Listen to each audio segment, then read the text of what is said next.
अशा स्वप्नांद्वारे दिसणाऱ्या स्वामींच्या दृष्टांताचा काय संकेत असेल? ही कसली नांदी म्हणावी? हे बघ कार्तिका, विनाकारण कधीही कोणाच्या स्वप्नात यावे अशी ती विभूतीच नाही.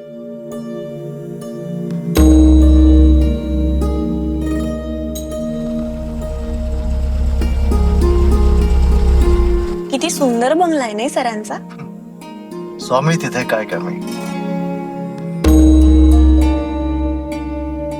आपलं प्राप्त आयुष्य अतिशय सुखी, समाधानी आणि आनंदी करायचं असेल तर त्याला फक्त आणि फक्त स्वामी समर्थांची उपासना हाच एकमेव उपाय आहे.